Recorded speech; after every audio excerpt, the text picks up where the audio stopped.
देखिए, बिहार यात्रा हमने नाम दिया है, जिसकी शुरुआत हम आज ही से कर रहे हैं। हम अभी पटना से निकल कर जाएंगे अरवल कुर्था, जहाँ जगदेव बाबू का स्मारक है। वहाँ सर झुकाएंगे, उनका नमन करेंगे और वहीं से यात्रा की शुरुआत करेंगे।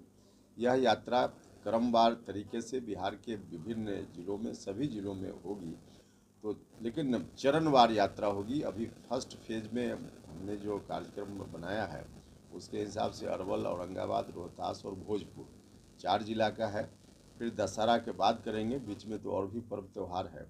तो मुझको लगता है कि 2 से ढाई महीना में पूरे बिहार की यात्रा पूरी होगी। सर, क्योंकि इस बार जब लोकसभा चुनाव हुआ तो दक्षिण बिहार में देखने को मिला, जिधर आपकी यात्रा है उधर ही एनडीए को ज़्यादा नुकसान हुआ, तो आपको लगता है कि उधर ही मजबूत ज़्यादा करने की जरूरत है? हाँ, देखिए, इसलिए आप देख रहे होंगे कि हम हमेशा, पहले भी हमने यात्रा की है और जब जब यात्रा की है अधिकांश बार हमने चंपारण के इलाका से यात्रा की शुरुआत की है।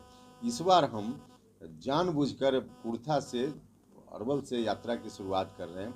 यही इलाका है मगध का इलाका और फिर उसके बाद शाहाबाद का इलाका, जहां एनडीए के लिए अनुकूल परिणाम, अपेक्षा के हिसाब से परिणाम लोकसभा चुनाव में नहीं आया था।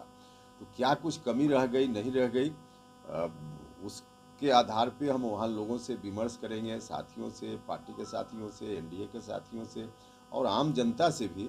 और स्वाभाविक रूप से जो भी कुछ कमी रही होगी, उन कमियों को आगे दूर करते हुए और बिहार के अन्य हिस्सों से जो फीडबैक आएगा उसको लेकर के, समेट करके एनडीए की रणनीति इलाका वाइज अलग अलग विधानसभा चुनाव के लिए हम बनाएंगे, ताकि हर जगह मजबूती से एनडीए की जीत दर्ज हो सके। आप भी यात्रा कर रहे हैं, तेजस्वी यादव भी यात्रा कर रहे हैं, वो भी अपने संगठन को मजबूत कर रहे हैं, अगले साल चुनाव होना है। देखिए, अब स्वाभाविक रूप से विपक्ष के लोग हैं तो कुछ तो करते हुए उनको दिखना चाहिए, इसलिए कर रहे हैं। लेकिन उनको भी मालूम है 2020 में कुछ अलग तरीके के फैक्टर थे जिसके चलते उस समय उनको उतनी सीटें आ गई। इस बार वैसा कोई फैक्टर नहीं है, तो कुछ भी यात्रा कर लें उससे उनको कोई लाभ होने वाला नहीं है। वो धीरे धीरे सिमट रहे हैं, सिमट जाएंगे और विधानसभा का चुनाव आने दीजिए। 2010 में जो उनके खाते में चीज़ें आई थी उससे ज़्यादा इस बार अगले विधानसभा चुनाव में नहीं आने वाला है। मुकेश सैनी ने कहा है कि सीएम नीतीश कुमार को रिटायरमेंट ले लेना चाहिए, अब उम्र भी हो गया है उनका, काम बिहार में। देखिए, इस तरह की बात जो लोग भी करते हैं, समझ लीजिए कि बिहार के विकास के विरोधी लोग हैं। हमने सुना है जेडीयू के अंदर से भी यह बात उठी है। यह बहुत ही आपत्तिजनक है।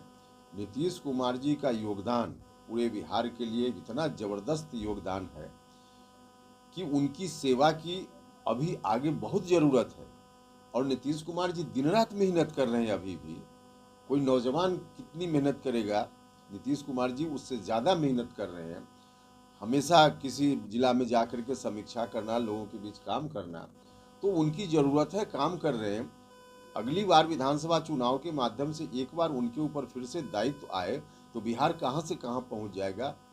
तो अब इसके बावजूद कोई व्यक्ति उम्र का हवाला देकर के नीतीश कुमार जी पर तंज कसे, तो यह बहुत ही आपत्तिजनक है, बहुत ही गलत है।